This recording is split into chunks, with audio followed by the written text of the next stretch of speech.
a demandé au romancier Nicolas Ray de lire le premier roman d'Elena Noguera, L'ennemi est à l'intérieur. Un prétexte qu'il a immédiatement saisi pour une interview séduction. Soyons professionnels. Tâchons de faire notre travail le plus correctement possible. Sur ce canapé, dans quelques secondes, Elena Noguera, 1m77. Noguera, artiste polyvalente, 1m77, comment lutter, des jambes interminables, 6 chagrins d'amour dont 8 par KO, du calme, aucune chance, juste une interview et ses jolis cheveux. Mais il ne faut pas tomber amoureux d'elle. Elena Noguera, chanteuse. Elena Noguera, top modèle. Animatrice télé. Allez, salut les curieux, on y va! Elena Noguera, comédienne. Elena, Oui. Comédienne. Comédienne. Elena, en prison. Je me sens imposteur en fait, de toute façon. J'arrive pas à me dire, quand on me demande qu'est-ce que tu fais dans la vie, je suis très embêtée. Parce que animatrice télé, pour moi, c'est pas mon métier. Chanteuse, j'ose pas le dire, j'ai l'impression de me vanter. Écrire un roman, même à mes copains, j'en ai pas parlé parce que j'ai l'impression de me vanter. Et quand je vois Balzac, Tolstoï, Marguerite Duras, je me dis que bon, j'écris un truc, puis voilà quoi. Ce bouquin, c'est une torsion, c'est plus qu'un mal de vivre. J'ai l'impression que elle frôle la folie, Suzanne. Elle est vraiment. Je me dis si j'avais continué, peut-être qu'elle aurait été enfermée. Elena Noguera, malade. J'ai mal à la tête, j'ai mal au ventre, j'ai sûrement le cancer. Elena Noguera est un peu hypochondriaque.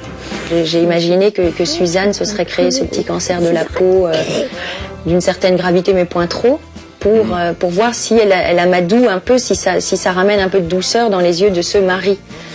Et puis ça marche pas. Suzanne vient de quitter son amant.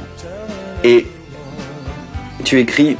Quitter l'amant, l'embrasser une dernière fois sur le pas de la porte, partir sans se retourner, renifler la lèvre supérieure et le sentir là. J'imagine que de prendre un amant, c'est se nourrir de l'un pour digérer l'autre. Quand le mari devient insupportable, mais qu'il reste encore assez d'amour pour ne pas le quitter, peut-être que quelqu'un qui dit à une femme qu'elle est belle, qu'elle est désirable et qui lui amène de la douceur quand l'autre n'en a plus, permet de continuer à vivre ce quotidien nécessaire à Suzanne. Hein. Elena, j'ai quelque chose à te demander. Ça serait que tu me dises, voilà, Nicolas, je crois qu'il faut que je parte parce que je suis en train de tomber amoureuse de toi. Ça, je peux pas le faire. Même avec s'il te plaît, même si je dis s'il te plaît. Non, ça, je peux pas le faire. Je suis désolée. Hein. Comment ne pas désirer une fille capable d'écrire des phrases comme celle-ci, page 122, trouver un hôtel et commencer une existence. D'adolescente plutôt à l'aise, je me trouvais plutôt bien. Je suis devenue très complexée puisque le moindre détail est un problème et un empêchement au travail et quelque chose dont... Qu'est-ce qui te complexait par exemple ?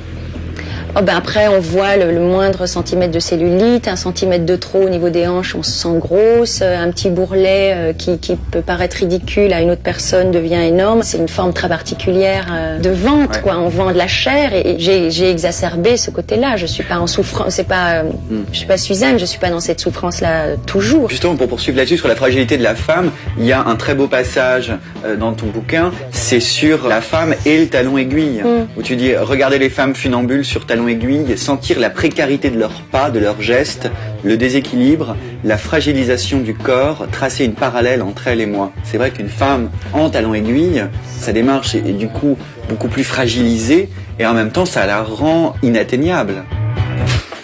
Il y a quelques secondes encore, Elena Noguera se trouvait dans cette baignoire. En outre, l'interview s'est déroulée de façon très professionnelle et quasi stricte. Rappelons à ce titre le titre du livre d'Elena Noguera, L'ennemi est à l'intérieur, aux éditions de Noël. Voilà, nous sommes dimanche, vous pouvez maintenant aller à la messe, jouer au foot ou même déjeuner chez vos grands-parents si cela vous tente, après avoir regardé l'interview très professionnelle d'Elena Noguera. Un matin, dans une rue, elle passe devant des ouvriers. Ces derniers stoppent leur chantier et se mettent à l'applaudir. Et depuis ce jour, le monde ouvrier a toujours raison.